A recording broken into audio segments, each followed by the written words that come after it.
Hi friends, it's Melissa Uchida, and today I want to talk about something deeply personal and yet something all of us experience in one way or another: grief. More specifically, how to heal through grief and begin living again, not with heaviness or perpetual sadness, but with purpose, joy, and even a new look on life. You might think, how could I possibly be better after losing someone or losing something that I love? How could I see life as wonderful when there's so much pain in the world?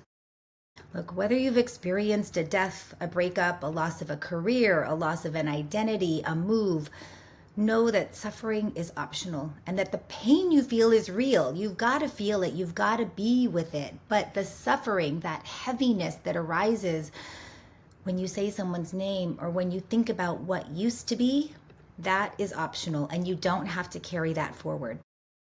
Earlier this week, I went to a healing grief, breathwork, and sound bath journey.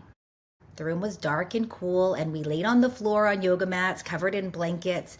We had eye masks and wore headphones that played binaural beats with this hypnotic suggestions to release grief from the body. And I was really surprised that I felt good throughout the whole thing. I felt so good throughout this 2-hour event. I couldn't believe it. I didn't cry. I didn't collapse. I didn't break. I didn't panic.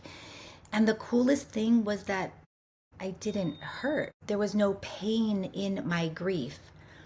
And I realized I'm not carrying around unresolved grief anymore. Not regret, not longing, not guilt, not denial, not pain. Now, don't get me wrong, I still grieve. I still miss Nate, especially on days like yesterday, which was his angel anniversary. It's been 4 years since he transitioned, but I carry him forward with joy and appreciation. His spirit lives with me. It's through me, really. So let's talk about grief. Grief isn't just sadness. It's love with nowhere to go. It's the ache you feel after something was there and now it's not there anymore. It's the space of what's left behind, the ache that comes in that space. It's longing for what was, and it's a fear of what's to come. It's a fear of the unknown.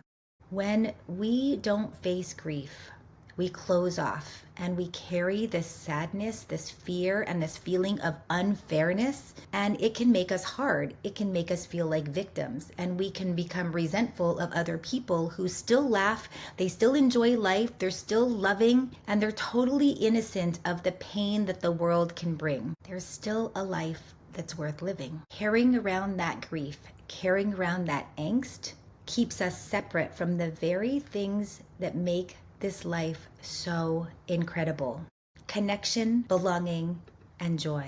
And the unprocessed grief, what happens to it? Well, it turns into sickness in the body. It turns into lethargy or apathy. It can make us feel drained, tired, unmotivated.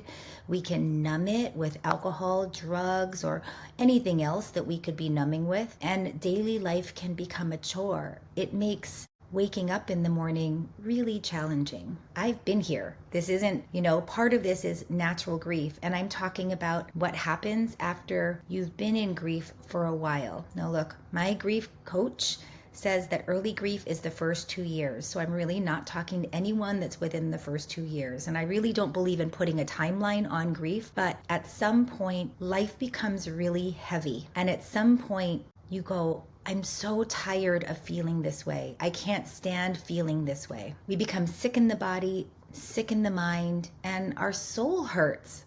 Well, when we face grief, we almost become friends with it. When we learn to work through our grief, it becomes one of the most powerful catalysts for healing and growth. Like after the sound bath the other night, my kids and I went to Mr. Fry's, because we've never been there, and it is a place that Nate totally would have taken our kids. And he would have said, let's go just for fun. So we were there, and there was a young woman that was in line in front of us, and she had 888s tattooed on her neck with angel wings on them. Now a 888, that's Nate's number. So it's a sign whenever I see 888s that Nate's near. And I started asking her about her tattoo, and she said that it was for her sister. Later, after she left my daughter was telling me, wow, Mom, that girl seemed really sad. And the tattoo didn't look new. It looked like it had been there a while. And I thought, grief can be carried as sorrow. It can be carried for a long time. It can tie us down and make us feel heavy, or it doesn't have to do that. Our grief can also be giving birth to incredible joy and incredible presence and incredible appreciation for this life. About 8 months or so into my grief, I had to make a choice, and I chose joy.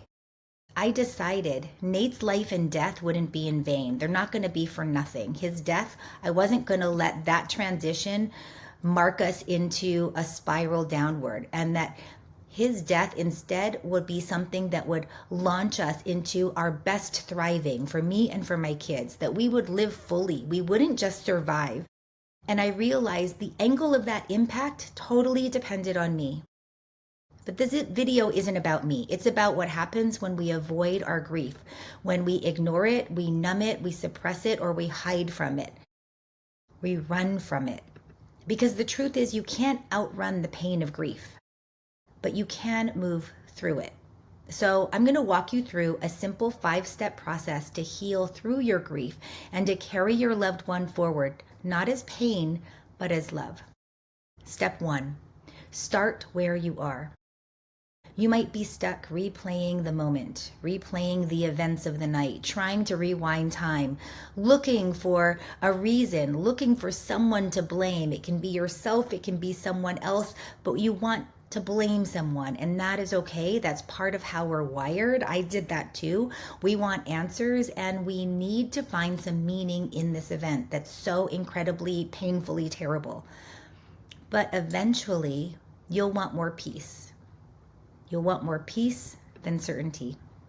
And when you surrender to the truth that your loved one is no longer here in physical body, that's when the healing starts. It makes space for the raw grief, not the guilt, not the blame, not the confusion, not the justifying, not the looking for reasons, but the raw grief, the pain of it. Step 2, let your grief be witnessed. Grief doesn't want to be fixed. It wants to be seen. It wants to be heard. It wants to be held. So some things that you could do. You could write a letter to your person. You could write to God.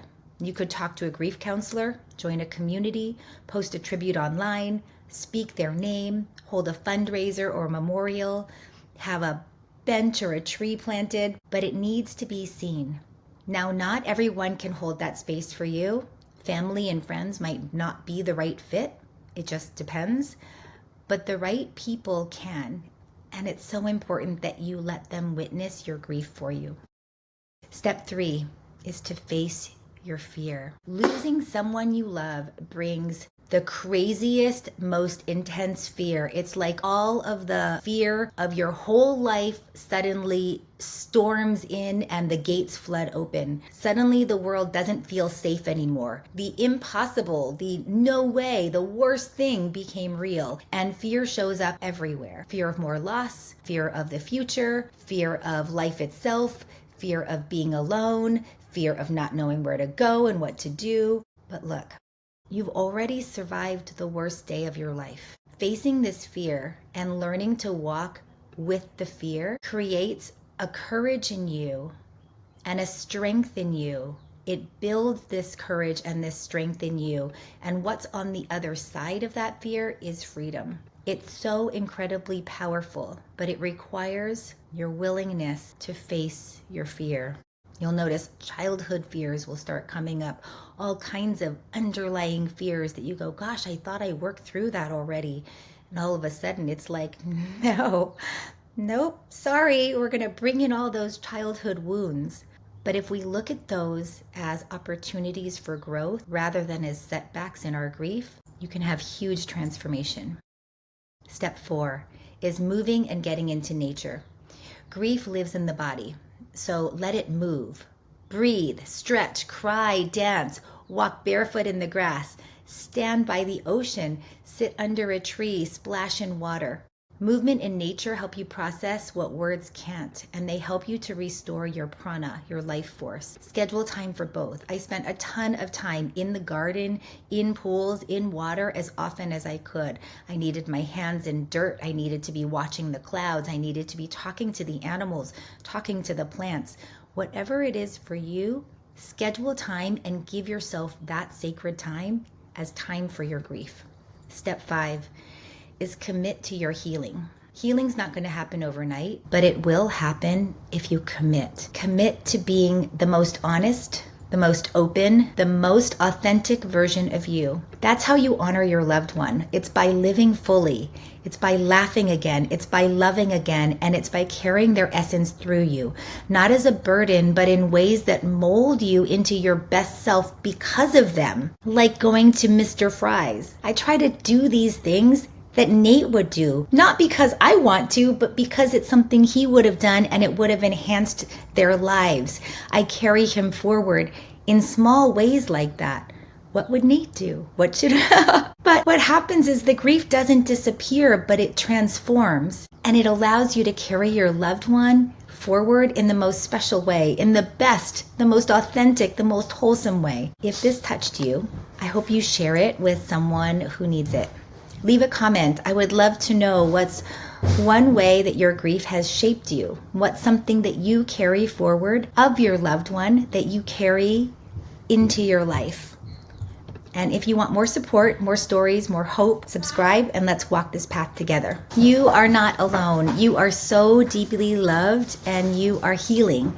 Thank you so much for being a part of the Healthy Human Project community. If you'd like more information on healing grief through movement, mindfulness, and presence, check out my Strength and Stillness community. And this is where we heal the body, the mind, and the soul together through movement, meditation, and mindfulness.